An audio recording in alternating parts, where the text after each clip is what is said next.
miss the intel about the next generation of Bulldogs. This is Before the Hedges, brought to you by Kroger. Let's go, I'm a Bulldog. So Georgia, who I'm picking. I love the family. Hello, DawgNation, and welcome into Before the Hedges, brought to you by Kroger. I'm Kaylee Mansell with DawgNation recruiting insider Jeff Sentell. We're still at South Garner High School, fresh off four-star offensive tackle Ekene Ogboko's commitment. Have you ever seen that meme where it's like, yeah, they had us in the first half, not going to lie? That's exactly how I felt watching him throw that Georgia hat on the ground. But at the end of the day, the Dogs get it done. That's a big dog 8 today here in South Garner. Kaylee, she's getting a little gun-shy about these commitment things. She's like, Justice Terry, other things that happen, Jackson Cantwell. She needs to have a winning streak, and she thought for a minute, like, not again, but huge for the Dogs today. Cannot underscore this enough. They have really two options at tackle in this class as far as an elite tackle. Ekene Ogboko, first check right there. Malachi Lee, a guy still to come. But the main thing about Georgia we learned today, Kaylee, is that it's kind of interesting. Family told me that Georgia wasn't probably second or third going into the official visit last weekend. Maybe Notre Dame, maybe Ohio State. And Georgia convinced him, and we'll have more from Ekene on this later, but Georgia convinced him that this was an isolated recruitment. They were recruiting him the way if his name was Ekene Jones, without the connection to his brother, who's a redshirt freshman defensive lineman in Athens. Yeah, so in today's show, we'll actually get a chance to hear from Ekene Ogboko himself, as well as his coach, Greg Green, who will tell us, hey, how did we get here? Then we'll recap last weekend's official visitors, as well as touch on the guys who will be in Athens this weekend. And then last, this commitment ceremony is just one of many we're going to see over the next 2 weeks. So we'll show you everything that's coming up and let you know where we're going to be headed next. But let's just go ahead and get into Ekene Ogboko. I don't know if I've ever seen a commitment ceremony like this where you have so many people who get up and talk about his work ethic, how good of a person he is, his family values. Like, you can tell that this really meant something to the people in the room. I'll tell you one little quick story. We're setting up here, posting up in the South Garner Titans. Check out right there, you mythology fans. And we're putting together, this is a background, it's also known as a step and repeat. And Ekene watched us trying to put this together. And he's like, hold on, man, I got you. Grabs the other side, grabs some of the anchor things, and helps us set up. He is the nation's number 68 overall prospect. His big boom today took Georgia from number 6 in the country in recruiting to number 2 overall in the class of 2026. A lot of momentum for the class of 2026, and Ekene certainly was a big spark today. Well, like you said, Georgia wasn't always the front runner. On the table today, you had Georgia, Florida, Notre Dame, and Clemson. So let's hear from Ekene himself on why he felt like he should become a Dog. Ekene, first of all, congratulations, man. Thank you. I appreciate it. Now, I know our audience is already wondering, where do you get that shirt from, man? I got it from what I call my coach, his brand. I think LA Fitness, he gave it to me today. I think it's an awesome shirt he created to me like the other day. So, yeah. Man, definitely shout him out. I appreciate him for that. Ekene, what does it feel like? Obviously you knew before this, but it becomes official. What's going through your mind right now? I think what's going through my mind is like, it's a blessing that I'm here today. I think also, the work has to be done. So, congratulations, but my work to be done. That's what I'll say right now. Did the coaching staff know? Did you make us silent? What was their reaction when you told them you were coming? So, I ended up actually calling Kirby over the phone on last Wednesday, last Thursday. I had silently committed, told him I want to be a Dog. I want to join the family, and it went crazy. Kirby, he was happy. It was a big-time tackle for him, so I think it was definitely good for them, man. It was good, man. Ekene, I think it's been repeated over and over. The times that we've spoken, you've said Georgia. They use the word priority all the time. You weren't just the layup because your brother was there. That was a priority. How did it feel like? Did they recruit you isolated from your brother, like your last name might have been Jenkins or something like that? Yeah. No, I definitely think they wanted to isolate me and show that I was a top priority. Like, especially on this last OV I went on, it definitely showed me that I was a priority for them, and that they're going to continue to make me the number 1 tackle on the board right now. So I think that's why I really like the Dogs so much as a priority. Ekene, we've been lucky enough to be here today and to hear your people talk about your story. Yeah. They say they can't wait for the world to know your story, how you got it out of the mud. What is your story for people that are now plugging in and following your social accounts? What is your story? I guess I'll say my story is I grew up in Durham, Bullshit Thunder, not from a rich family. grew up maybe poor, middle class. We grew up together. Me and my siblings, me, my brother, my sister, my other sister too. I have two big sisters. I'm the youngest in the family, and so I seen all of them grow up, do their thing, and so now I think coming up to me, I can just see them all like just congratulating, being proud of me. I just see my brothers, like I said, he paved the way for me, his footsteps. He was the first guy to meet Coach Hanif, then Coach Hanif came on to me, and then Coach Corey to Team Thrill, Boost City Thunders, all that in basketball. And then Coach Corey got me along with football, and Coach Greg, Coach Baker, all the coaches I know now has really led up to this point. And I just think I've just been grinding my way through it, through basketball first, and now football, I'll say that. How old were you when you first buckled up at strap and played in the football game? What grade were you I in? was in 9th grade. I was 14. I was 14. If we had to look back at that film of your first game, what would that look like? Not so good. Not so good now. There was maybe some clips in there, but definitely not as it is now. So I'll definitely say this just shows the work I've been putting on, just paying off. So just got to keep on working. Why Georgia? Is there one specific reason why? Why? I think Georgia, at my position, they put guys in the league. I think they have me as a priority. And I think Coach Kirby, how he runs the program, how he's going to keep running the program, is going to lead for my success. So I feel like, I always say, the winning team is always going to get noticed. Like last year, Ohio State won that championship, but also Georgia they went to the playoffs, but they didn't win. But they still have 13 players drafted in the first round. I mean, in the NFL draft. So I guess that shows how Georgia treats its players and stuff like that. Ekene, you told me on your official. Obviously, the official was the thing that changed the deal for you. Yeah. Do you remember the moment of your official where you're just like, yeah, I got to go here, I got to be a dog? You remember when that was? I'll definitely say that meeting with Coach Smart. I think he just laid out the plan for me, development-wise, financial-wise, just in the field, after football, just the plan for me and how it can really just change my life for the better. I think that's why now I said I had to choose a dog, so I ended up calling him later, told him some good news. For you, you told me about your official. One thing that stood out to you was they looked back on Kirby's first speech, first press conference when he was at Georgia, and he basically walked through everything he promised. Yeah. In that initial introductory press conference was what came true. Yeah. How big of an impact did that make on you? I think it made a big impact because it just shows how he went from a program like this and said all his promises and took it to this, and it all really happened. So I just guess he keeps, like I said, he keeps his promises and he fulfills them. So I think him keeping that promise to me, I'll go and work hard to fulfill that promise. Ekene, a lot of guys this day and age right now, the current thing to do is commit and then quickly shut it down. Like, does that feel right for you? Are you shut down? Are you still going to talk to other schools, or is this drop the mic, you're done? I think, like I said, drop the mic. I think I'm going to shut everything down. I think I'm fully committed to the Dawgs, 110% committed to the Dawgs, fully committed. I'm probably just going to shut everything down, man. You know about Malachi Lee? Is that a guy you want to talk to now, the other offensive tackle thereafter? What are your thoughts on that guy? I think he's a good guy. I think the first time I seen him was at USC in Southern California. So I think he's a good tackle. They recruited him heavy. But I just think Georgia was I'll say what he was saying me or him. And so it was just which one he wanted to get. I think he thought it was better, but I like Malachi Lee a lot. So he's definitely a good guy. I think he commit next Wednesday or something like that. Yeah, I mean, the staff would love to add both of you, no doubt, because you guys definitely are so great. Like, what do you see are your goals and dreams at Georgia? Like, has your brother provided you a really great roadmap for life as a dog? Yeah, I think he definitely showed me, like, the way of how I'll be a dog. He's like academic, off the field, football. I think he definitely showed me what I can do when I get there.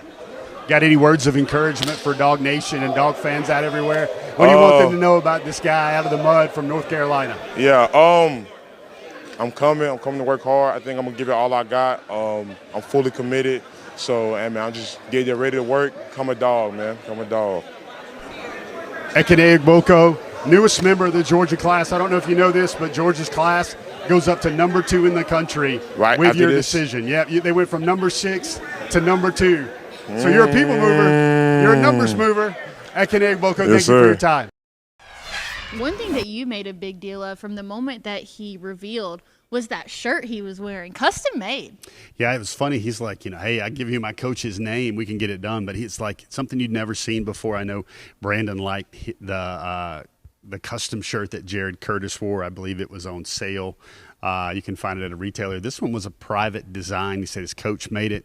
It's Big Dawg. It's a big Georgia red and black. Big Dawg logo, intellectual property, and it says "Be a Dawg." He had that zippered up, and then when he finally, took his merry-go-round around his options, then Ekene Ogboko unzippered it, let the world know that he was going to rock the red and black. And folks, I know Stacey Searles has caught a lot of attention last year, this year, at lead tackle targets. Folks, this was absolutely a recruitment Georgia had to win, especially the longstanding connection with his brother. They all knew what it was like to be a Georgia Bulldog, and that's what they signed up for. One of the things that really stood out about him to me is when they mentioned that he didn't start playing football until he was almost 14 years old. There are some kids in the state of Georgia that get their first offer way before that. So let's hear from his coach, Greg Green, on how he turned Ekene Ogboko from a 14-year-old to a future NFL draft pick.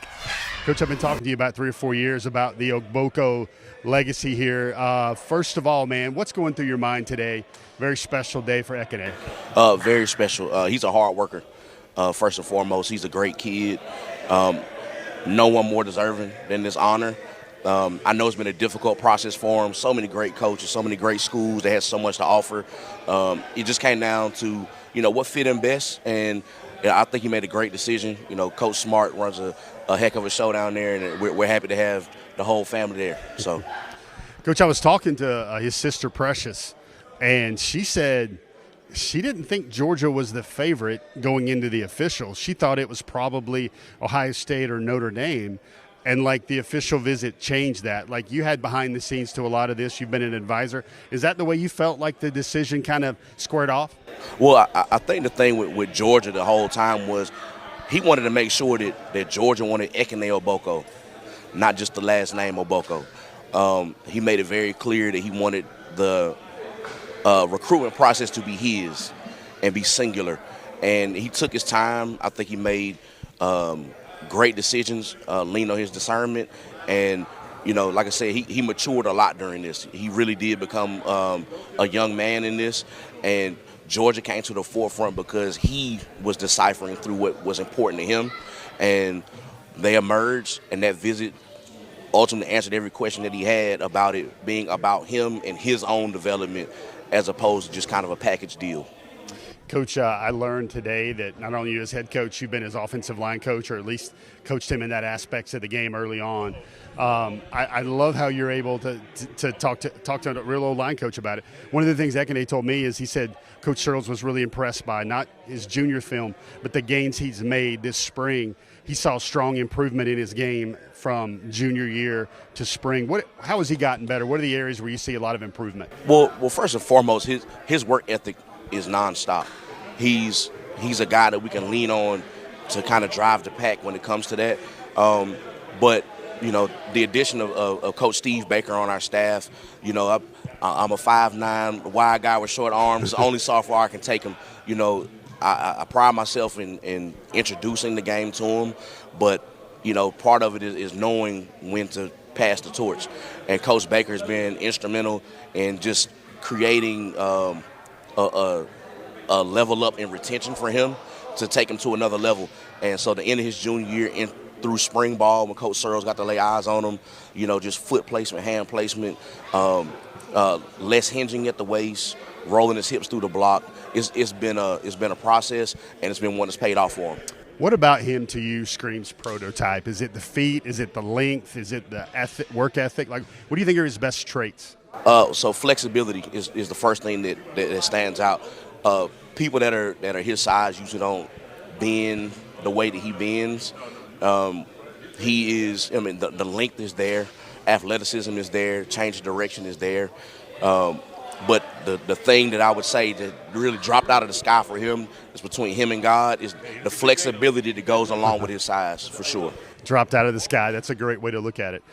Coach, for you, what's the one story? Like I heard a couple of times today, he came out of the mud with Ekene and both his brothers. Now, are they kind of referring to the late blooming in football where he doesn't start playing until he's a ninth grader?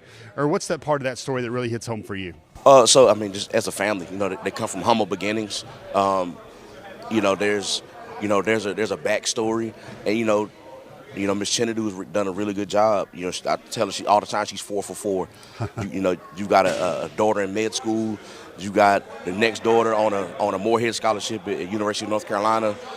Namdi graduates with a 3.9 GPA. Wow. I think Ekene's at a 4.07. She's done an amazing job, and while also being in school herself. So she's done an outstanding job raising her children, being intentional about raising her children, and putting the right people around her children to make sure that they excel. You know, so I can't applaud her enough. But then at the same time, like you have to respect that wasn't always easy.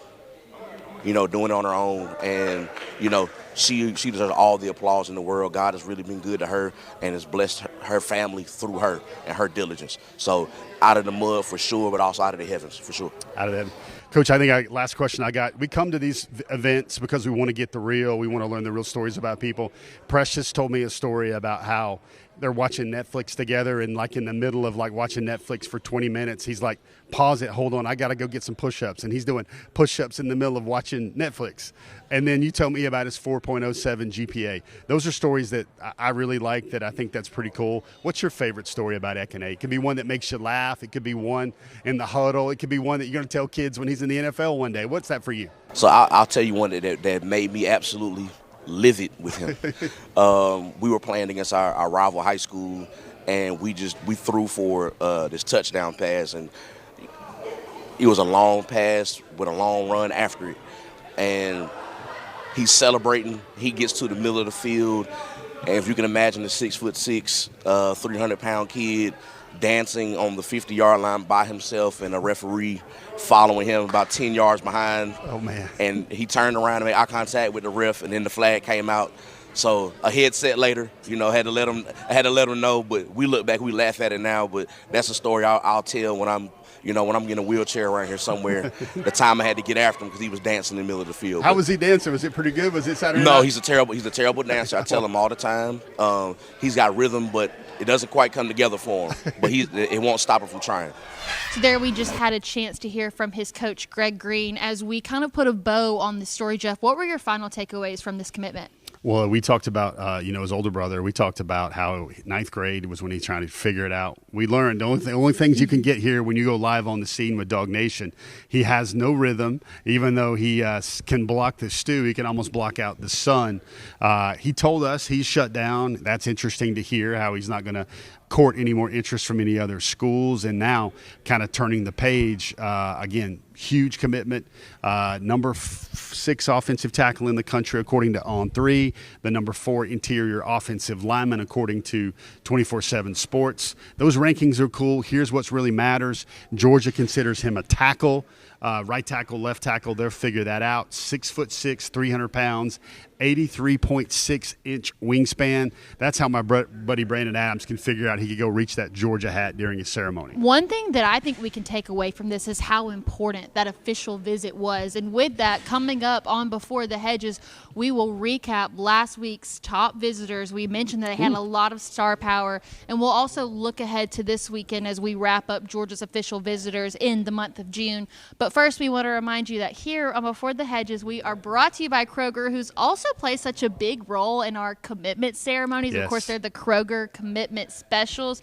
Father's Day is now behind us. Now you're getting to that time of the year where you're going on vacations, and I know my family always likes to get groceries before we go down there. So as you're taking vacations, as you're celebrating just the summer, make sure to keep Kroger in mind. One easy way to do it so you can maximize your time with yourself and with your kids this summer is by signing up for Kroger Boost, because they have that special grocery delivery. That way you can spend more time enjoying your summer and less time shopping in store. You can do that by signing up at Kroger.com/boost. That's Kroger.com/boost.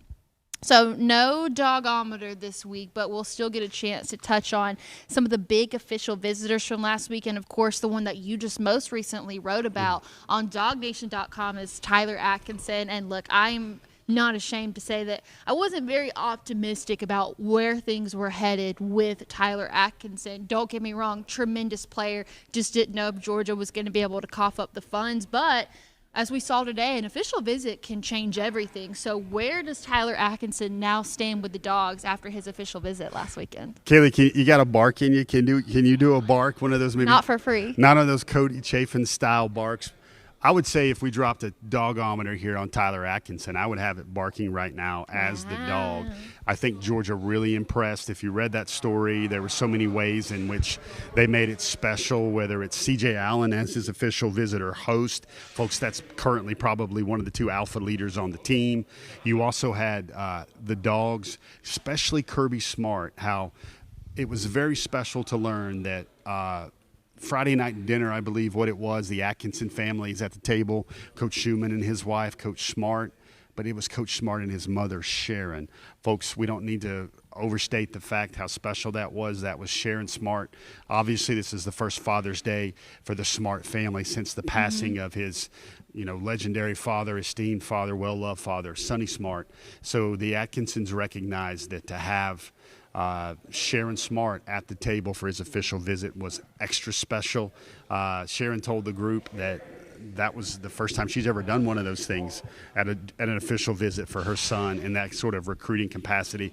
I thought that was a great story. It was the fact that all of Georgia's linebackers room gathered around him. And then one other thing that stands out is there's continued conversations between Roquan Smith and Tyler Atkinson and his family. Now, he's announced the Texas official visit.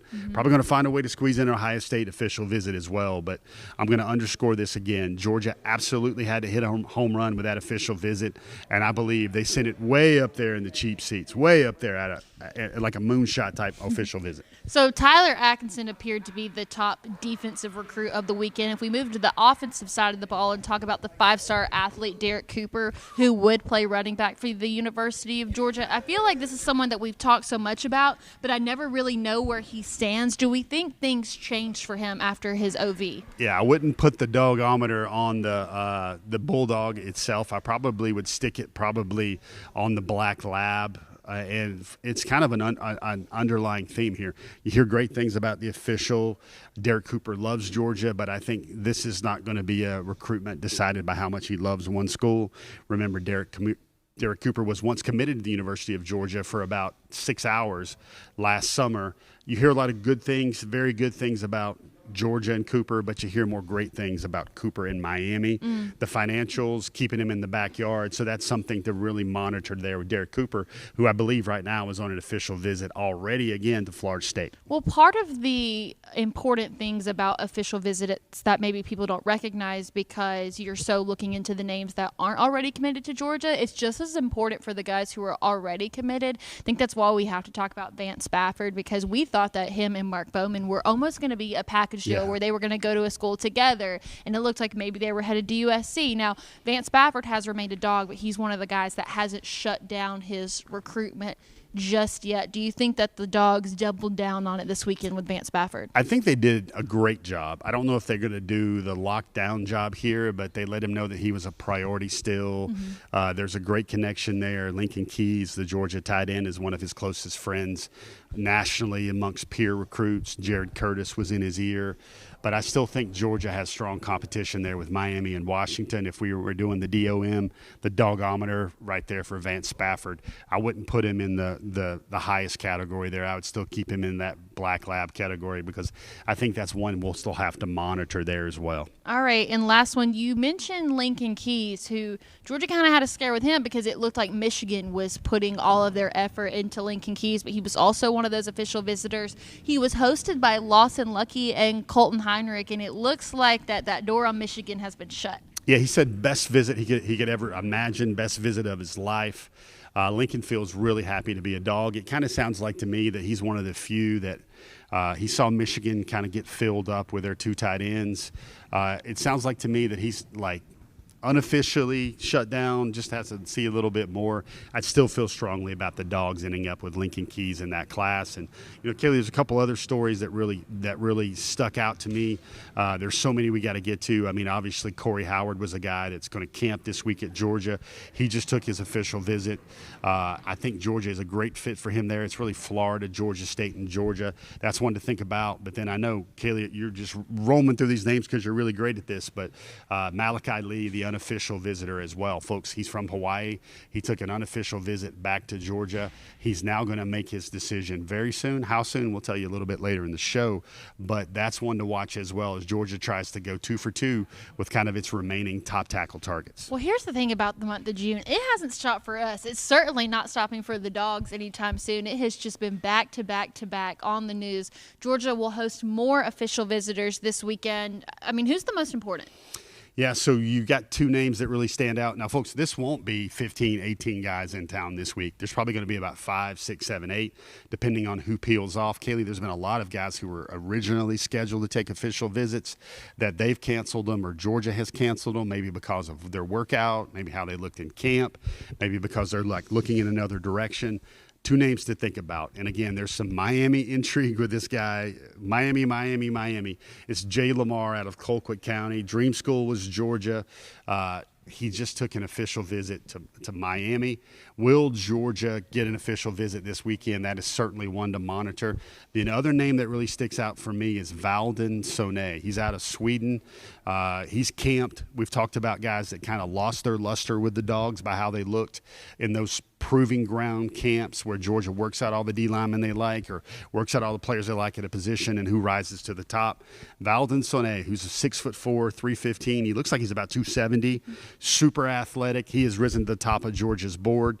Originally scheduled to take an official last weekend. Now he will be in town this weekend. I deem those 2 to be the 2 most important official visitors right now. And even though we only got to touch on a few of the official visitors for this weekend, of course, Jeff appears on the world-famous DawgNation Daily every Friday at 10 a.m. where they'll have a more in-depth conversation about who you can expect to see this week in Athens. So make sure to tune into any DawgNation platform 10 a.m. on Friday to listen to what Jeff has to say about some more intriguing figures that will be on their official visit. Oh my gosh, we were here today, and then it felt like it was this big domino effect where now everybody's deciding, hey, I want to lock it down. And you know what? I like that. I like that we're not waiting till December, right before the SEC championship. I love a summer commitment, and my goodness, we have 8 coming up over the course of the next 2 weeks. So we'll go ahead and show you this on the screen here. You've got the 3-star defensive lineman, Corey Howard, 4-star defensive lineman, Bodney Cleveland. But the 2 that I'm most interested in, and they're going to come up on our top targets later in the show, both in the top 5. June 23rd, 4-star edge Kamari Brooks. It is down to Alabama and Georgia. Georgia doesn't have an edge in this class yet. This is a big one. It's kind of funny. Little inside baseball for everybody that's kind of watching us. When we're breaking down our gear and we're putting him in the famous Cody Chafin's red wagon to take it back to our DawgNation mobile, or Dogmobile, whatever you want to call it. We usually start talking about, okay, so when's the next one? When are we going to be doing this again? And really, next week we've got 6 or 7. You've obviously got Kamari. That will be on Monday at North Oconee High School, 3 p.m., I believe. It's right in front of the field house, so we'll be working on our tans that day, Kaylee. I need some sunscreen. Kamari Brooks, so many great stories about him. His step-grandfather, his great-uncle Horace King was in the Final 5. David Pollock has coached him since he was in youth ball down to Georgia and Alabama. I believe he told me he's 6 stoplights from where he lives to get to the Georgia football facility. Huge. He's been the top target on Georgia's top targets list for us on Before the Hedges for a couple weeks now. I'll give you a tease. He's still going to stay there leading into that decision on June. I got you all messed up, huh? June 23rd right there for Kamari Brooks. Alabama or Georgia there. And just 2 days later, we're getting the commitment from the 4-star wide receiver, Craig Dandridge, out of Cambridge High School. Now, he's got a few more options on the board. Georgia, Georgia Tech, Oklahoma, Stanford, and Tennessee. Yeah. Dandridge is a guy that's really shot up. We love this story about Craig, how he didn't have a college offer at all until November the 21st of his junior season. He got the Georgia offer in late January. The Dogs have made him a true priority. You guys saw the DawgNation conversation with Craig a few weeks back. You guys told me it really impressed you guys with how just his command, his maturity, and also how he looked at NIL. very much like the way Kirby Smart would look at NIL from that perspective. Most people paid really close attention to Craig Dandridge saying that if a school is offering you a ton of NIL, that usually means that you lack in other areas. Seems like that would be a good fit for Georgia. We do know, and we've reported that James Coley has made him a priority as well. A fan favorite on this show since we've been doing the top targets for the class of 2026 has been the 4-star running back Jay Lamar. Everybody loves the South Georgia guy, and he's going to make his decision on June 25th. It's down to Auburn, Clemson, and Georgia. Can Georgia finally get their 2026 running back here? Yeah, Jay, you've also probably got to put in Miami there as well, because Miami is really one of the teams that's looming large. They're trying to get Jay Lamar to shut it down. Will he still take that official visit to Georgia this weekend? That's something to really look forward to. Obviously, if Jay doesn't take the official visit to Georgia this weekend, that spells a little bit of doom there for DawgNation in terms of that recruitment. You see Carson Baker went to Florida. Savion Hyder is going to be tough. Derek Cooper is going to be tough. If you want to think about right now, what's Georgia's leading contender to get a number one elite top 10 running back in the class? That looks like Jay Lamar. Also a name to kind of tuck away another official visitor we want to bring up is Amari Latimer out of Sandy Creek. Looks like a typical Georgia back bruising type guy. Currently leaning to Wisconsin, but Georgia is supposed to get an official visitor from a 4-star in-state back as well.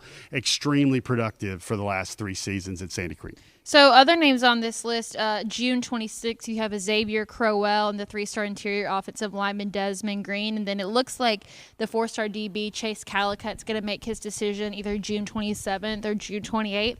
Out of all 3 names that I just listed, who do you feel like is most likely to end up a Dawg? Ooh, I think Green is going to be very interesting depending on what Brett Colajay is going to do. I think Georgia has room for one more interior offensive lineman in that class. We'll see if they can scooch on the couch and make room for 2.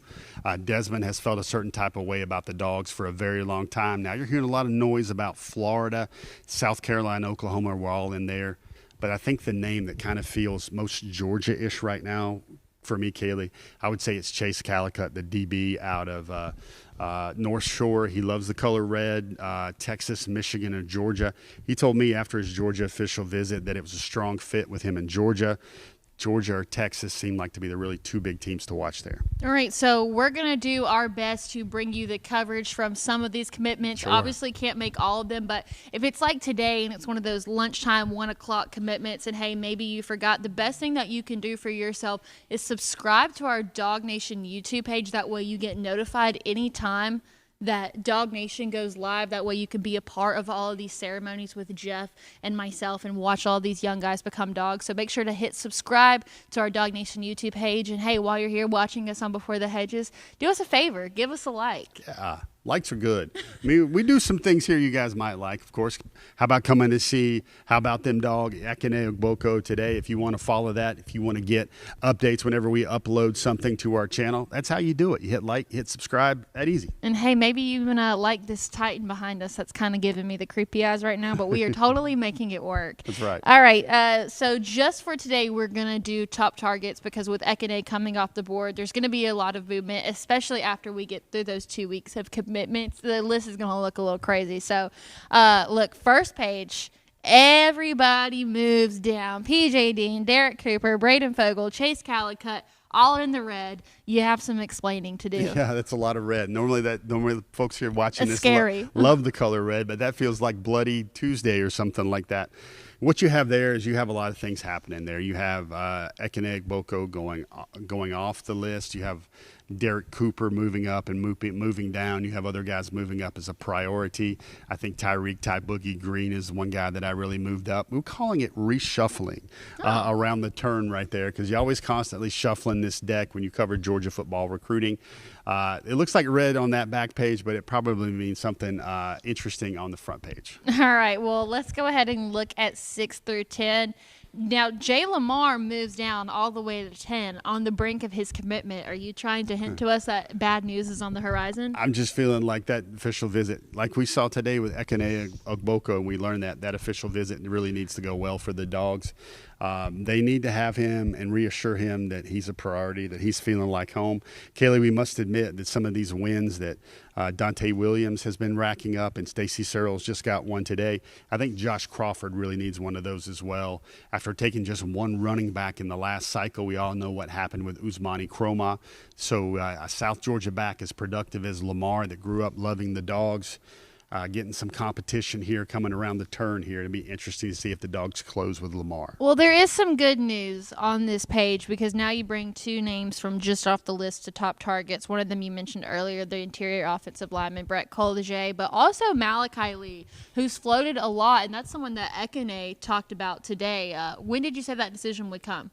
He's making his decision on June 27th, right around that time when everybody else is coming through as well. So that was one that just kind of popped up. He's going to see Michigan this weekend. I think that will be vital. But here's what you like. You like how he makes his commitment schedule. He schedules his commitment date right after that Georgia unofficial, the last time he saw Georgia. We cannot emphasize how impressive it was for Georgia to get a family from Hawaii back. The official visit was back on G-Day. This was an unofficial visit. Certainly means that he's feeling something about the Dogs. We know the Dogs are making him a priority. Certainly would be good for Coach Searles in the offensive line room if the two most likely elite tackles on the board, if he closes with both of those. All right, let's move on to that top five, Craig Dandridge and Tyreek Green. So Craig Dandridge has kind of been floating in this area for a while. We discussed him earlier. Tyreek Green, big jump. And here's my thing. This is not me being skeptical, just pure explanation. Georgia has 3 safeties in this class, so why is yet another safety, Tyreek Green, such a priority for Georgia? Because Kirby Smart loves the following. He loves DBs that can run, that can hit, and that can cover. And I think Tyreek can do all those things. I think a lot of these guys, you're looking at a guy like Tyreek and say, he could be the free safety, he could be the strong safety, he could be the star. A lot of these other guys can probably play some corner. He's found some very versatile defensive backs. I mean, heck, that top targets list, one thing to remember, Kaylee, is Caden Harris used to be on that top targets list last week too. Ekene Ogboko was on that top targets list. Georgia closed with Caden Harris. They flipped him from Vandy right after that official visit. So there's a lot of players here for Georgia that have ball skills. They can tackle. They're physical. And I think they can kind of plug and play in a lot of spots right there, especially with Tyreek Green. Well, it just goes to show how quickly things can change, and this time next week there will be a new number 1 top target on the list yet again. Final thoughts from here in North Carolina. I'm at the point where I have been to quite a few of these ceremonies with you, and I feel like at this point we've seen it all. But this one might have been my favorite because of the family aspect that came with it. I know it did add some extra time to the ceremony, but you can tell how much he means to not just his family, but the entire community. They're not in school, and the amount of people that showed up to support him, like, it was very heartfelt, very genuine, very different than what we've seen before. So credit to not just Ekene, but this entire community that supports him. We said a prayer. Everybody said amen. Everybody came up and grabbed a microphone. Hey, that's like probably late breaking news right there. But one of the things that was really cool is that everybody grabbed a microphone. They had great things to say about Ekene. I believe it when people say it takes a village to raise a child. We certainly heard from the village today about Ekene Ogboko and how awesome that was to see him kind of come up from a young man that didn't know how to play football in the 9th grade. You remember that interview? If you just saw it, if you're just joining us, go back and watch that interview with Ekene at the start of our program. He talks about how he looked as a freshman, really not knowing what to do, as a big body out there playing tackle for the South Garner Titans. So you see a lot of these things. I love it how people react to Kaylee on these things because everybody just notices her and they're like, hey, watch her, see how she reacts to this. You see how there's moments when the speeches happen and Kaylee goes like, bless his heart, or she gets really emotional because she feels touched like that. And it's always a good perspective for me, having to been to over hundreds of these right now, to see how the impact it makes on a young person like Kaylee. Well, at the end of the day, the Dogs get it done, jump from number 6 to number 2, and I was so glad that we got to be here to see it. DawgNation, thank you so much for joining us, not just earlier for Ekene Ogboko, but also here on Before the Hedges. We'll see you right back here next Wednesday at 7 o'clock. Let's go, I'm a bulldog. So Georgia, who I'm picking. I love the family atmosphere in the